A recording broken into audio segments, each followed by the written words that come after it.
My hands tremble as I stare at the screen. The video plays on loop. Emily in our backyard, lips locked with a stranger, bodies pressed close. The drone's eye sees everything. My chest tightens, breath hitching. The comments mock me. My marriage is a lie. I blink, and suddenly, we're back to where it all began. I used to think Emily and I were unbreakable. We had been together for nearly a decade, college sweethearts who built a life from the ground up. We had inside jokes, late-night talks, and a marriage that felt solid. At least, that's what I told myself. Looking back, I wonder how long I had been lying to myself. Because now, when I tried to pinpoint the exact moment things started feeling off, I can't. It was subtle at first. Like a slow leak in a pipe, unnoticeable until you're standing in a flooded kitchen, wondering how the hell you missed the signs. It started with small changes. Emily had always been affectionate, the kind of person who'd reach for my hand absent-mindedly or lean into me on the couch. But at some point, those little gestures faded. She didn't pull away exactly, she just stopped reaching in the first place. Then there was her phone. It was always in her hand now, screen tilted away from me. Whenever I walked into the room, she'd swipe up quickly, locking it before I could see anything. I told myself it was nothing. I mean, people are on their phones all the time, right? But it wasn't just that. She started smiling at her screen, soft, private smiles that weren't meant for me. When I asked what was so funny, she'd shrug. Just a meme. I didn't push. I should have. Then the late nights started. Emily had always been dedicated to her job, but suddenly she was working late, more often than not. It started with once a week, then twice, then almost every other night. When she did come home, she was exhausted, barely engaging in conversation. The sex slowed down. Then it practically disappeared. The excuses came easy to her. I'm just tired. Work is stressful right now. You're overthinking it. I wanted to believe her. But my gut wouldn't let me. Then there were the strange inconsistencies. One night, I casually asked her what she had for lunch. She said sushi with her coworkers. Later, I found a McDonald's receipt in her car from the same afternoon. It wasn't damning evidence, but it was weird. Why lie about something so small? Another time, I noticed her wearing new perfume. Emily had worn the same vanilla-scented perfume for years, the one I loved. Now, it was something different, sharper, muskier, unfamiliar. When I asked about it, she just said, I felt like switching things up. Little things. Small cracks. But cracks can turn into fractures. Then came the night I finally let my paranoia take over. Emily was working late again. I waited up for her, scrolling through my phone to pass the time. Around 10 p.m., I decided to check her location. We had each other's locations shared for emergencies, and I never had a reason to look before. But that night, something in me needed to know. My stomach dropped. She wasn't at her office. She was across town, near a bar we used to go to years ago. A place that had no connection to her job. I stared at the screen, my heart pounding. Maybe it was innocent. Maybe she stopped for a drink with coworkers. But then why lie? Why not just tell me? I debated calling her, but I didn't. I just sat there, waiting. She got home at midnight. I asked how work was. She sighed, rubbing her temples. Long. I'm exhausted. I nodded, staring at her, waiting for her to crack, to say something, anything that made sense. But she didn't. She kissed me on the cheek, barely a peck, and went to shower. I checked her phone while she was in the bathroom. Locked.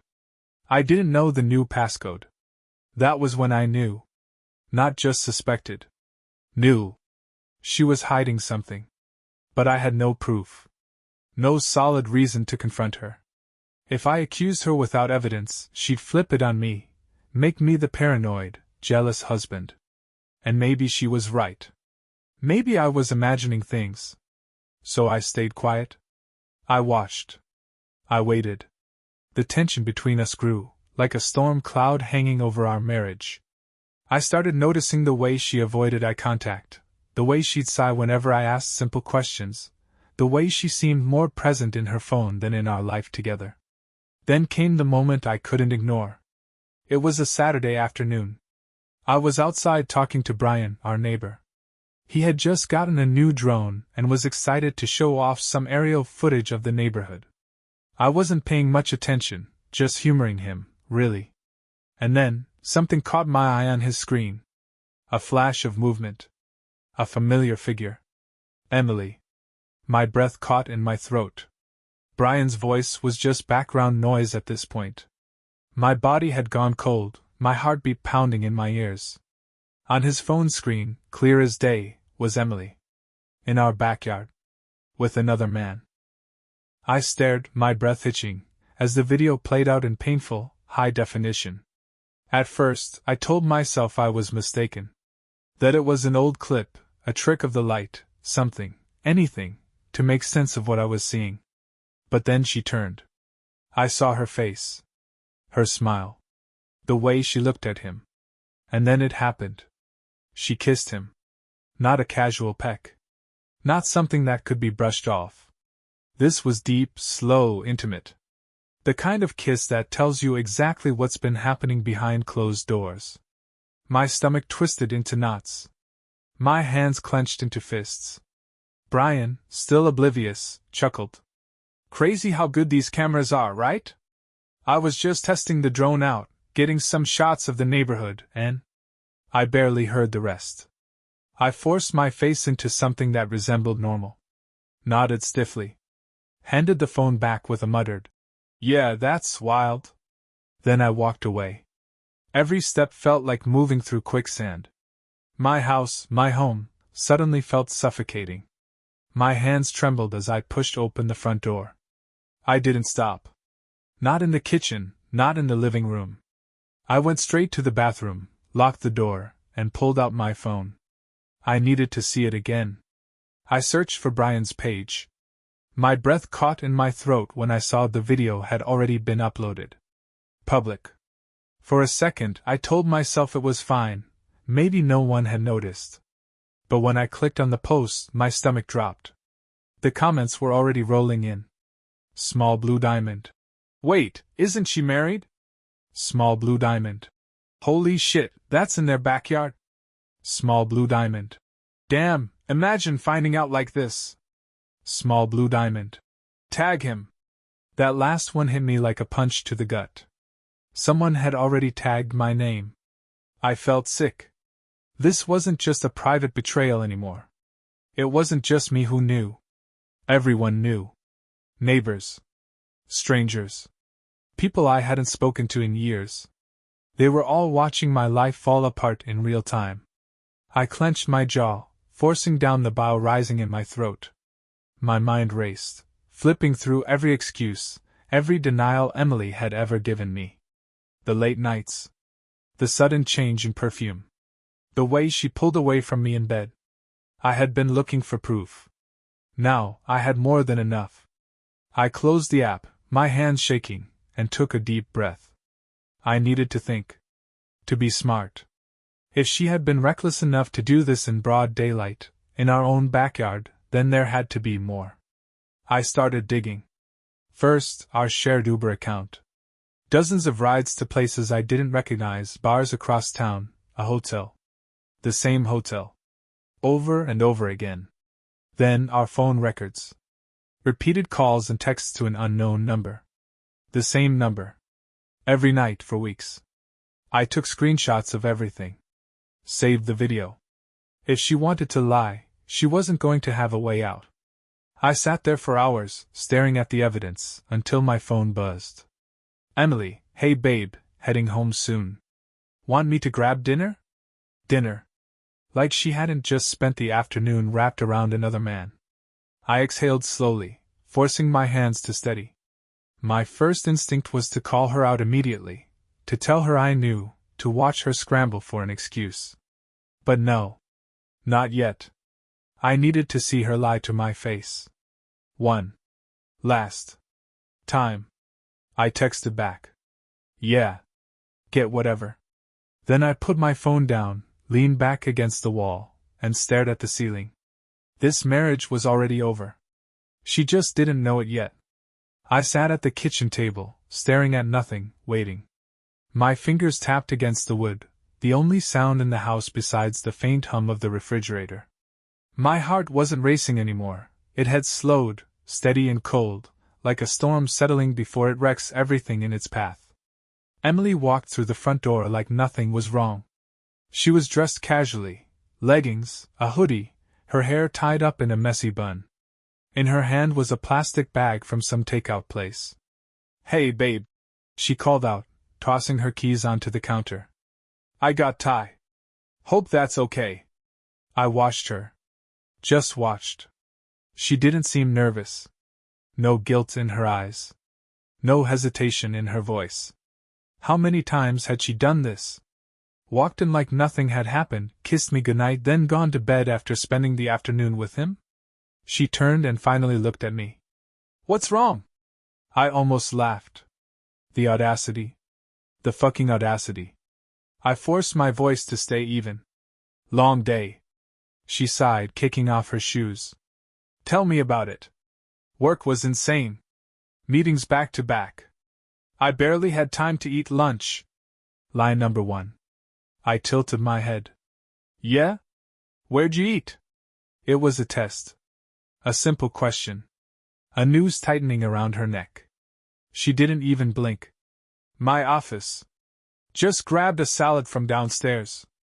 Line number 2. I nodded, pushing my chair back and standing up. She was still rambling about work, about how she was so exhausted. I walked past her, grabbed a bottle of water from the fridge, and leaned against the counter. Then I pulled out my phone. Opened the video. Press play. The sound of rustling leaves filled the kitchen, the background noise of Brian's drone footage. Emily didn't notice at first. She was rummaging through the takeout bag, pulling out boxes, setting chopsticks on the counter. "Oh, they forgot the extra soy sauce. Can you?" Then she heard it. The faint murmur of voices. The unmistakable sound of her own laugh. She froze.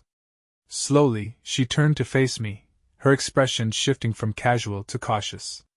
"What is that?" I didn't answer. I just turned the screen toward her. And there it was. Her. In our backyard. With him. The kiss. The way her hands ran through his hair. The way she melted into him. I watched her face as she watched herself betray me. First, confusion. Then shock. Then something else, something ugly, something calculating. She swallowed. "Where did you get that?" Her voice was steady, but I saw the panic creeping into her eyes. I took a slow sip of water, my gaze locked onto hers. "Brian filmed it with his drone. Accidentally. Then he posted it online." I let that sink in. She paled. "Online?" That was what she cared about. Not me. Not our marriage. Not the fact that she'd been caught. Just that people knew. I kept my voice calm. "Yeah. It's all over social media. The comments are pretty brutal." Her mouth opened, then closed. Her mind was scrambling for a way out, a way to twist this. Then she took a deep breath, squared her shoulders, and went with the classic move. Denial. "It's not what it looks like," she said quickly. "I can explain." I laughed. Actually laughed. "Oh, you can explain kissing another guy in our backyard?" She nodded rapidly, stepping closer. "Yes. Yes, I can. He's just a friend. It was a mistake. A stupid, meaningless mistake." Line number 3. "A mistake," I repeated. "That's funny. Because when I checked our Uber account, I found dozens of rides to a hotel. The same hotel. Over and over again." Her lips parted slightly. I kept going. "Oh, and our phone records? You've been calling and texting the same number every night. Should I call it? See if your friend picks up?" Her mask started to crack. She reached for me. "Please, just let me." I stepped back. "Don't touch me." She blinked. "It wasn't serious." I tilted my head. Oh? You don't look not serious in that video, Emily. Her breathing grew uneven. It didn't mean anything. Then why lie about it? I shot back. Why sneak around? Why go to hotels? If it didn't mean anything, why did you throw away everything we had for it? She opened her mouth, then hesitated. The silence stretched between us, thick and suffocating. Then she tried a new angle. Turning it on me. You've been distant, she blurted. For months you've been checked out. I felt like we weren't connecting. Like you didn't even want me anymore. I scoffed. So your solution was to fuck someone else? Tears welled in her eyes. Fake. I had seen real tears from her before. This wasn't it. This was survival mode. She tried again. I was lonely. I stared at her, disgust twisting in my gut. Lonely. That's what she was going with. She had pulled away. She had been the one locking her phone, staying out late, turning away from me in bed. And now it was my fault? I shook my head. Do you even feel bad? Or do you just feel bad that you got caught? She swallowed hard, her jaw tightening. And in that moment I knew. She didn't regret it. She regretted getting caught. Something inside me shifted. The pain, the betrayal, it was still there, but beneath it was something else. Clarity. This marriage was over. And for the first time, I was okay with that. I exhaled slowly and set my water bottle down. I want a divorce. Her breath hitched. She wasn't expecting that. Wait. Can we at least talk about this? She reached for my hand, desperation creeping into her voice. We can fix this. I pulled away. No, Emily. You broke this. Her eyes darted around the room, like she was searching for an argument strong enough to keep me. But there was nothing left to say. I turned away, heading for the bedroom. I needed space. I needed to get out of this house, out of this life. Emily's voice followed me, small and broken. Please don't do this. But it was already done. And for the first time in months, I felt like I could finally breathe. It's strange how the mind works. You would think that the moment you confront betrayal, the pain would come rushing in like a flood. But no. That wasn't how it happened for me. Instead, I felt a numbness. Like I had stepped out of my own body and was watching everything from the outside. I thought, surely this would hurt. Surely, I would break down into tears, shout, do something to release all this tension. But there was nothing. No rush of emotion. It was like my heart had retreated deep inside me, hiding, refusing to feel. Maybe it was too soon. Maybe it was the shock still wrapping itself around my mind. But right then, in that moment, I couldn't feel anything except a suffocating silence. I barely slept that night. Tossing and turning in bed, I stared at the ceiling, thinking about the years Emily and I had spent together, the memories that suddenly felt like a lie. Every word she ever said. Every smile. Every touch. I didn't know what to do with myself. There was a part of me that still wanted to reach out, still wanted to believe that this was a bad dream. I wanted to forgive her. Hell, I wanted to pretend like nothing had changed. But then I remembered her eyes when she was with him. That look of joy. The way she melted into his arms, as if she had been starving for something she couldn't get from me. I let the thought linger. The anger I had been holding in slowly began to surface. How could she do this? How could she betray me with someone else, like I meant nothing to her? There were nights I didn't know what to do with the pain. I'd sit in the living room, just staring at the walls, my mind replaying that video over and over. I could hear the sound of her laugh, the way she looked at him, like she was completely alive in those moments.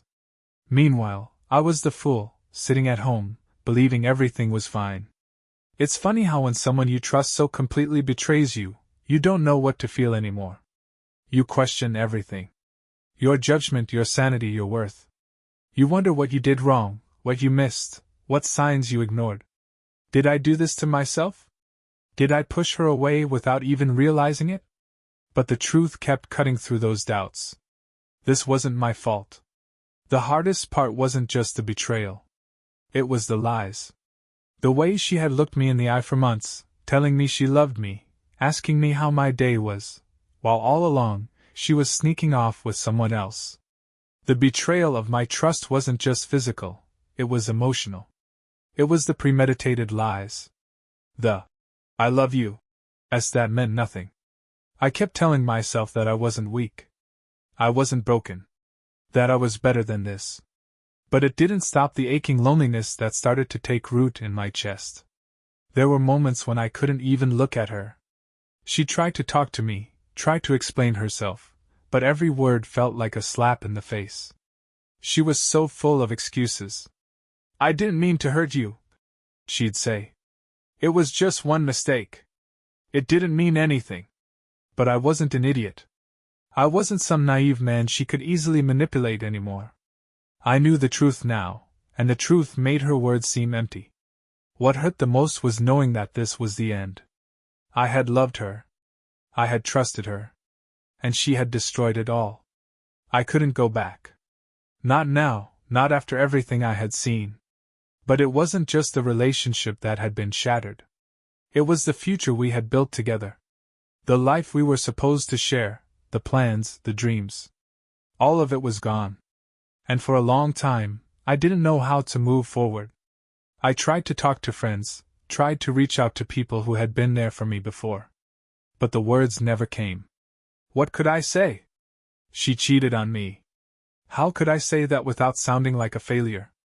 How could I admit that I had been so blind, so trusting, that someone could walk into my life and destroy everything without me even realizing it?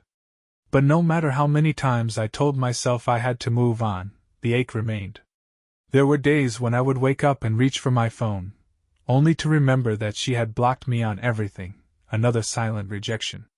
Another way for her to control the narrative. And I hated her for that. I hated her for taking the one thing that meant something to me, my dignity, my sense of self-worth, and tearing it apart like it was nothing. It took days to shake off that sense of emptiness. But eventually, the anger came. Not immediately. It crept up, slow at first, like a storm gathering on the horizon. But once it hit, I felt alive again. I didn't feel the pit of despair anymore.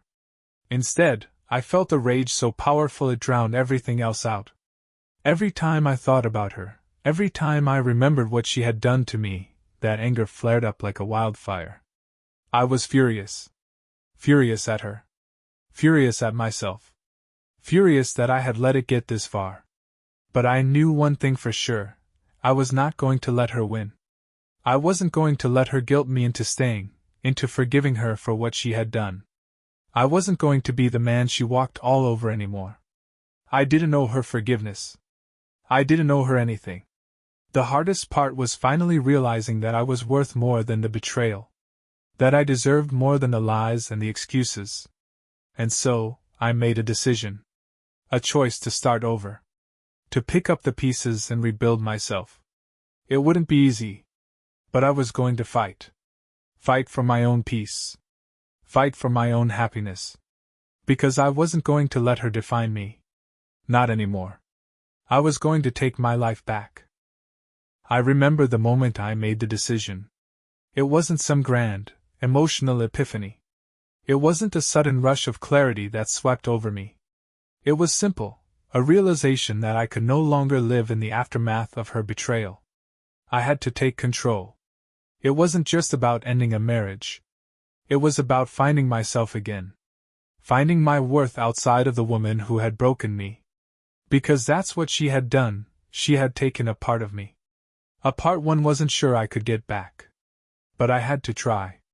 Emily kept pushing for us to talk, for us to try and fix things. She apologized a million times, each one more insincere than the last.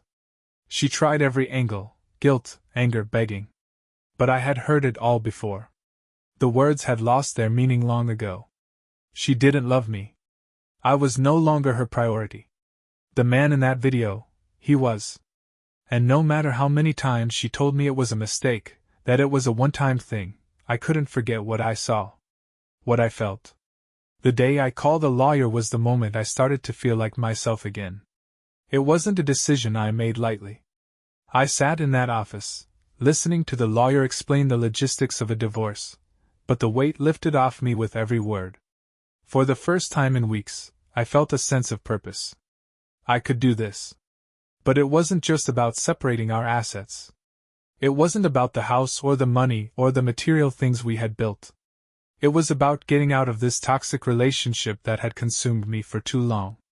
Emily wasn't the woman I married. She wasn't the woman I thought she was.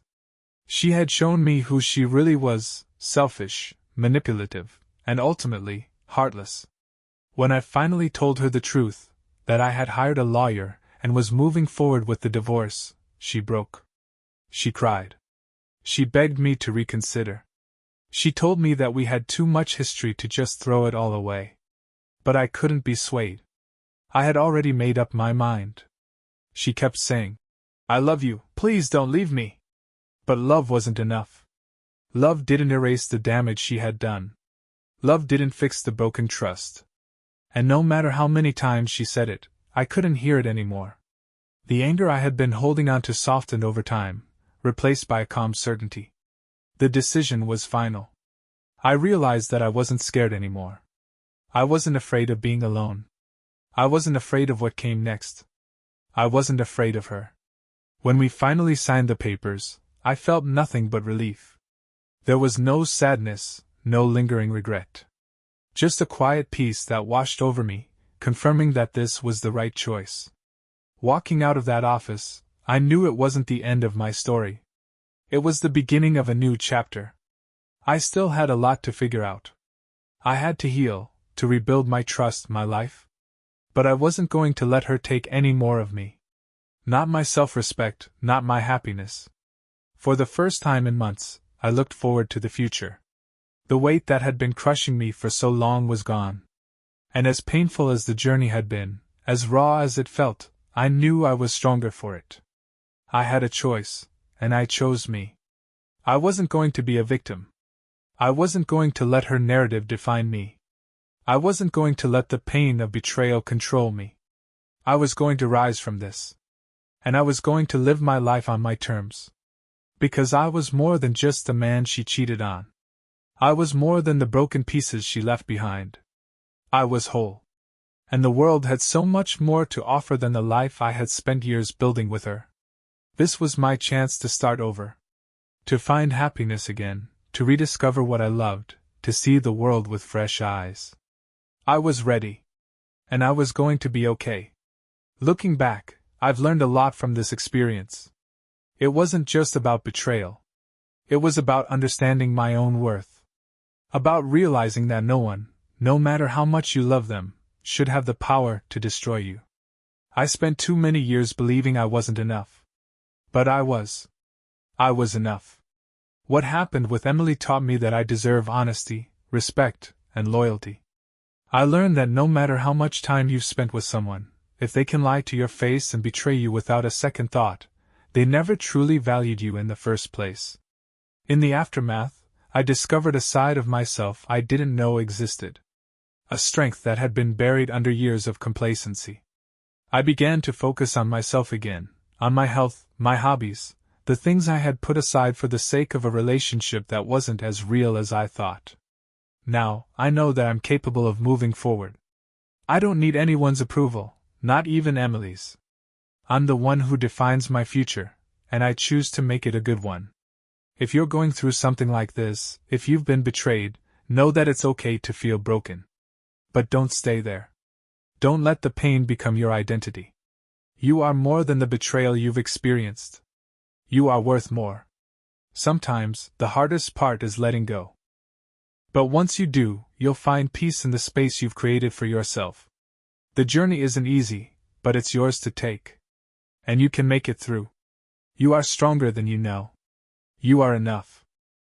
Leave a comment with your thoughts on the story. And subscribe to our channel so you don't miss new interesting stories. See you soon.